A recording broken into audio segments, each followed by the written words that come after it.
Tonight on Reporting Scotland, a step change needed in healthcare. More people are waiting longer to be seen and targets are being missed, according to an NHS review. Doctors talk of increasing pressure. The pressure's built relentlessly over the last 4 or 5 years in a way I've not seen before in my career. Also in the programme, Pedro Caixinha is sacked as Rangers manager. I'm here at Ibrox with all the latest. police detain the 2 carers of a woman who hasn't been seen by anyone except them since 1999. We're live in Catalonia with the latest on the political crisis caused by the Spanish region's independence referendum. And it's being named as one of the world's hottest destinations. Now Dundee bids to become the European City of Culture in 2023.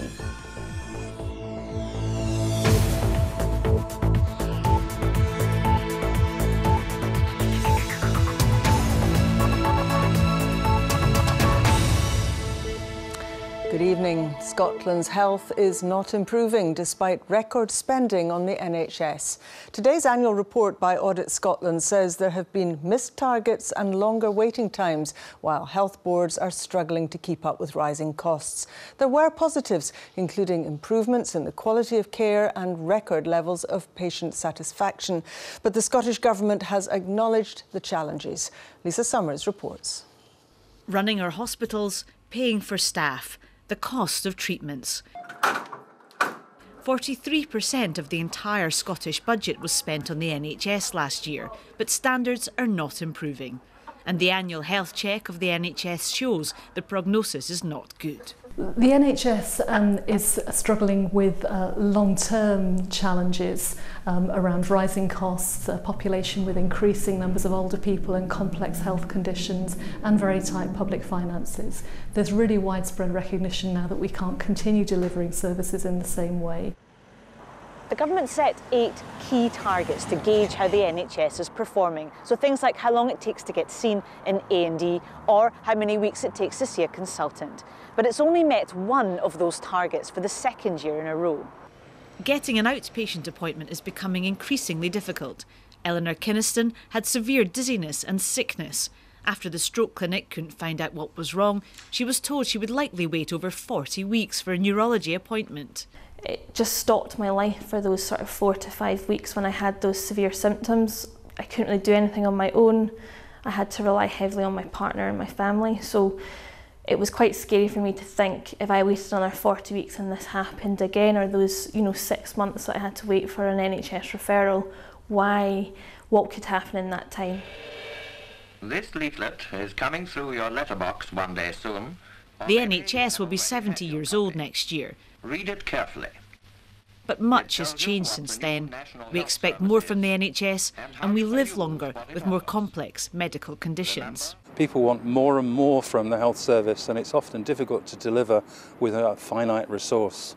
There is no simple answer for resolving the NHS hospital budget for Scotland. It's such a difficult problem. There's no quick magic fix.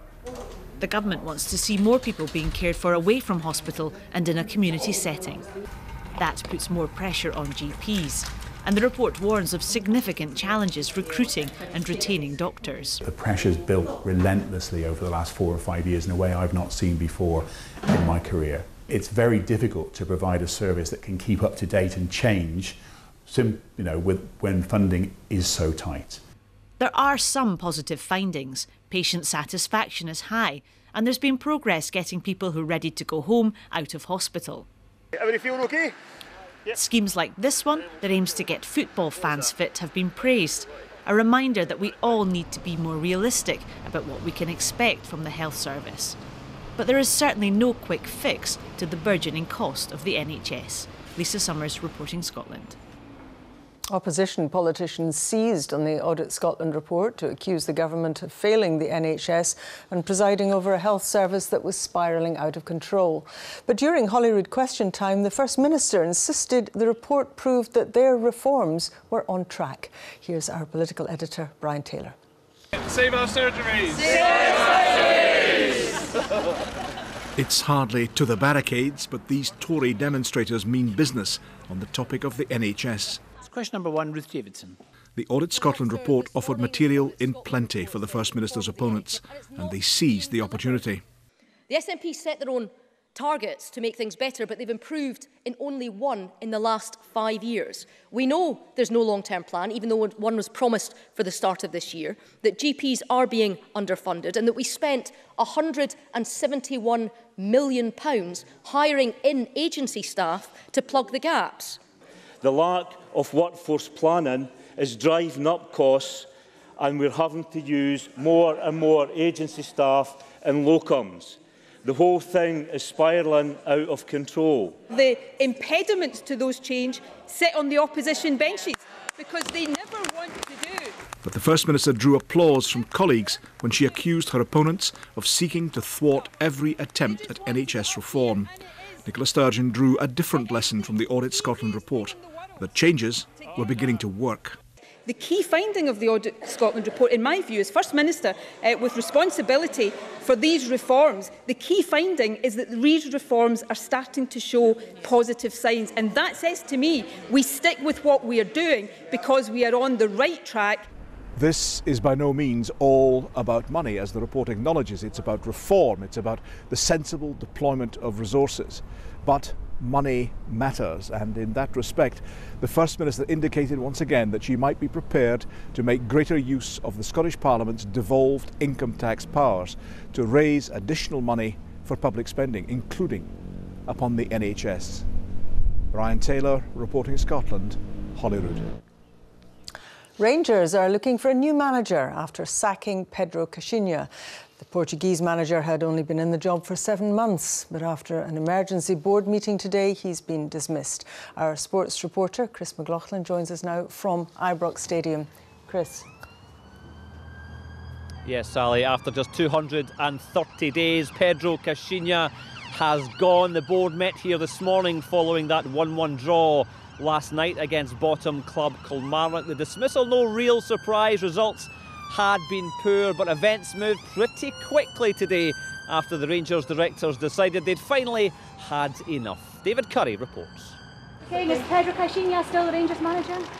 Not a case of taxi for Caixinha. This cab was for the Rangers chairman Dave King following today's board meeting. He didn't want to talk about his now former manager. However, a few hours later, the club issued this statement. The decision to part company with Pedro was taken after careful consideration, and the search for a new manager will begin immediately. Pedro was appointed in March this year, but results have been disappointing and not commensurate with the level of investment that was made available. Caixinha brought in 11 players, but the record shows that under him, Rangers won just 14 of their 26 matches, drawing 5 and losing 7. Those losses include a record 5-1 home defeat by Celtic and being beaten in Europe by a part-time team from Luxembourg. The last straw was last night's draw against the team at the bottom of the Premiership at Ibrox. 1-0 up in stoppage time against Kilmarnock. Rangers missed a penalty, then conceded a late equaliser. Here comes the cross. Burke is in there. It's an equaliser for Kilmarnock. Caixinha's departure another reality check, it seems, for Rangers fans. I think every Rangers fan, if they look within themselves and they ask themselves, has Pedro taken us any further forward since Mark Warburton? For me, the answer's no. You know, we're miles behind Celtic, and I don't think getting rid of Pedro will change that anytime soon. Does the board need to go because it's really them that's put everything into this when there were other chances for McLeish maybe, or a more British appointment? The club's head of youth development, Graham Murty, has been placed in interim charge. His touchline celebrations at least might bring some much-needed relief to Rangers supporters. David Curry, reporting Scotland. So Chris, Rangers looking for a new manager. What happens now? Well, that's the big question, Sally, isn't it? How long will Graham Murty be in charge, and who comes in next? In that statement that David Curry referred to in his package, the club go on to say the board will take as much time as is necessary to secure the right person capable of representing Rangers and providing the brand of football supporters rightly expect. Now, all the right words, of course, but the reality is this club will have to write off the Pedro Caixinha appointment as an expensive mistake. And given some of the financial problems this club has faced in recent years, they can ill afford many more. Sally. Chris, thank you very much indeed. Police have detained the couple who were carers for a missing Inverkip woman. A missing person inquiry was launched last autumn, but it then became clear that Margaret Fleming, who's 37, hadn't been seen by her family since 1999. The couple she'd been living with, Eddie Kearney and Avril Jones, were detained by detectives today. Aileen Clark reports. The house in Inverkip where Margaret Fleming lived is now due to be demolished. But around 20 years ago, Margaret, who has some learning difficulties, moved here to live with Eddie Kearney and Avril Jones, who became her carers. Before they sold the house and moved out earlier this month, they told BBC Scotland where they believed Margaret had gone. She's been in Poland doing a, what do you call it, a gangmaster. Do you know what that is? She has become... in spite of her difficulties, she has become a person who recruits and hires out agricultural workers. Police carried out very thorough searches of the house last year, taking in the surrounding woodland and water too, searches that went on for many weeks. Margaret had only been reported missing in October last year when police visited the house after other agencies became concerned they hadn't been able to see her. It then transpired her family hadn't seen Margaret since she attended a family party back in 1999. Detectives involved in the case have examined all aspects of her life, including her finances, which were handled by her carers. We have been in touch with the Benefits Agency, as with numerous other partners. However, the police are very much focusing on the missing person aspect of this inquiry. Eddie Kearney and Avril Jones say all Margaret's money was handed over to her. Earlier this month, police issued a statement saying they had found no trace of Margaret having a job and were very concerned about her well-being. This house still remains the last place that detectives know Margaret Fleming stayed, but their extensive searches appeared to produce few clues as to where she is now. And in December, it will be 18 years since her family last saw her. Aileen Clark, reporting Scotland, Inverkip. Women in Scotland will be the first in the UK to be allowed to take the abortion pill at home. Scotland's Chief Medical Officer has written to all health boards to say that the drug misoprostol can be taken now by women outside a clinical setting. Our correspondent Lucy Adams joins me now. Why this change, Lucy? Well, currently it's illegal for women to take the so-called abortion pill at home. But what we know is that women are already buying this online and taking it in their own home without medical advice, partly because it's impractical to go back to the hospital. They may have problems with childcare or with their work, or it may be that they don't want to tell anyone what they're doing in their family. But what we know, for those who don't know what it is that the medical abortion, so-called, has become the most common practice in Scotland. Last year, there were 12,000 abortions. Of those, almost all of them were done under 9 weeks gestation, and 90% of those were these so-called medical abortions, where you take one drug and then hours or days later you go back to the hospital or the clinical setting and take the second drug. But for many of these women, it's just not seen as practical. Now, the Scottish Government have said this would be clearly done under clinical guidance and is done under the recommendations of the Chief Medical Officer, and it would only be available to women under 10 weeks of gestation and where it's deemed to be appropriate. So can we be sure that there's no risk now for women taking it only at home without a hospital? Well, because of this research, which indicates that hundreds of women across the UK are buying these so-called abortion pills online without any medical advice, the concern is that that poses a greater medical risk than otherwise. Because what's happening is that this would be done still under clinical governance, but you would get the first pill with your doctor in hospital. They would give you the second pill to take home. So that is seen as a lesser risk. But what is the greater risk may come from the pro-life lobby. Earlier this evening, we spoke to the Catholic Church, who described this as an immoral move, out of line with public opinion. Others have said it's a backward step. But we know that the campaigners believe this will really help women to do this in the comfort of their own home. And the Public Health Minister said she knows it's an emotive issue, but she's proud to be making this change and that it would only ever be done when it's deemed clinically appropriate. Lucy Adams, thank you very much for explaining that. The Catalan Parliament has been debating its response to the Spanish government's decision to strip the region of its powers. The head of the government in Barcelona has been under pressure to declare independence from Spain following the contested referendum earlier this month.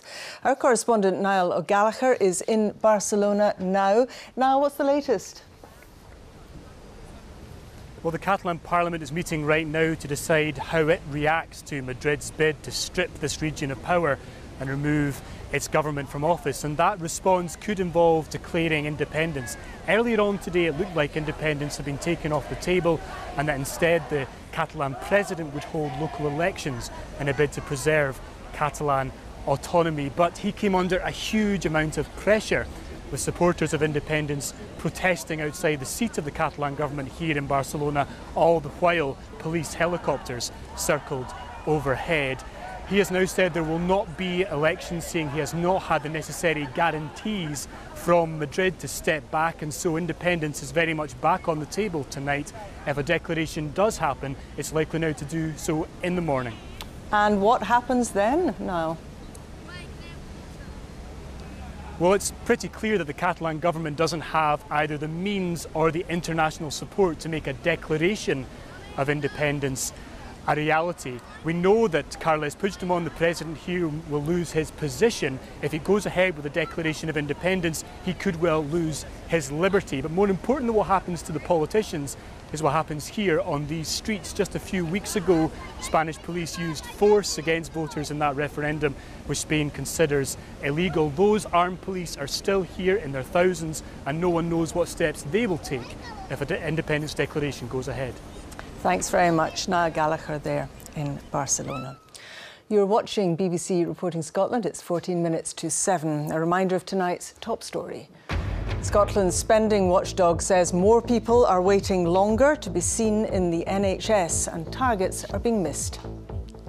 And still to come, the research that's shedding new light on how Scotland's glaciers melted at the end of the last ice age.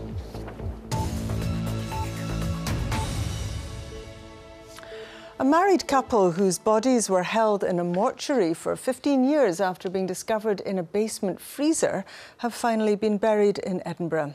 Eugenius and Hilda Marcel's son wanted to build a private mausoleum, but his attempts to block the council's efforts to bury his parents, who died of natural causes, were defeated in the courts. Stephen Godden reports.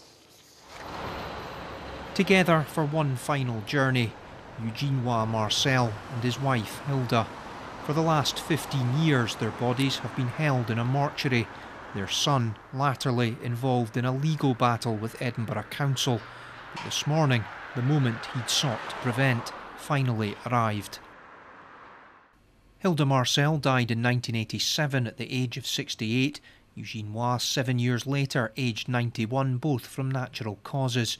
Their embalmed bodies were discovered in 2002 in the basement of this property, formerly a fishmonger's, by police investigating alleged fraud at a funeral home. The couple's mummified remains kept in a freezer, relatives struggling to cope with their loss visiting regularly. With next of kin withholding consent for a burial, the couple were taken to the city mortuary. They remained here for 15 years until eventually a court granted the council legal authority to arrange a funeral. Judges dismissed an appeal by Melvin Marcel, who wanted to build a private mausoleum for his parents. This morning, in front of a handful of people, the Marcels were laid to rest, a short service marking the end of a bizarre story that spanned decades. Stephen Godden, Reporting Scotland, Edinburgh. The first results are emerging from a project that's finding out how Scotland's glaciers melted at the end of the last ice age. The aim is to help predict how glaciers in Antarctica and Greenland will melt in future. The project's already discovered new facts about Scotland 20,000 years ago. Here's our science correspondent, Kenneth MacDonald. Aboard the research vessel James Cook, they've been looking beneath the seabed to find how Scotland's last ice age ended. We've now got the tools at our disposal to actually put together a really, really meaningful, detailed reconstruction of ice sheet extent around Britain and Ireland. This is one of those tools, a vibrocorer that shakes its way through the seabed to extract the precious samples. As soon as it's landed, the scientific party are then desperate to get the core sample. It's sealed cap, marked up, and then the scientists disappear into their magic laboratories. The cores are being kept in this cold store in Edinburgh. Hundreds of metres of them have been x-rayed to reveal subtle details of how the ice sheet melted. Other features can be seen more easily. That stone would have fallen out of an iceberg at the very front of the glacier. These big icebergs carve off the front of the glacier. Imagine the Minch was filled with ice. And that's one of the first key findings of the BritIce Chrono project. The Scottish ice sheet was much bigger than previously thought. In the past, we used to think that the ice sheet only stopped when it got to the coastline, or maybe even didn't cover certain islands, like the Outer Hebrides or the Orkney Islands. But now, we know for a fact that the ice sheet actually extended way beyond those islands.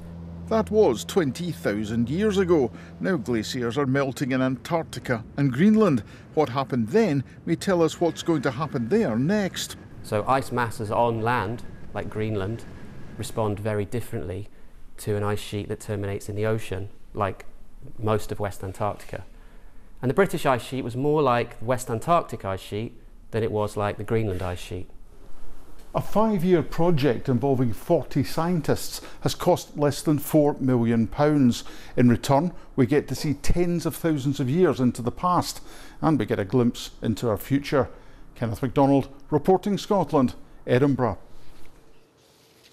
Dundee has launched its bid to be the European Capital of Culture in 2023. It comes as the Wall Street Journal named the city as one of the world's 10 hottest destinations for 2018.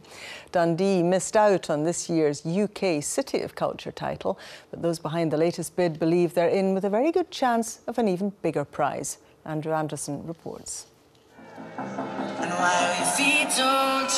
big send-off for the big bid. Dundee wants to be European Capital of Culture in 2023. Those behind the bid say the prize would be huge. You only have to look at what it meant for Glasgow and Liverpool to see just what it could do for Dundee. I guess people will look at it in different ways. In jobs terms, something between 1,500 and 1,600 jobs created. The V&A Museum, due to open next year, showcasing Scottish design, is a centrepiece of the Dundee bid. It's expected to draw 300,000 visitors in its first year.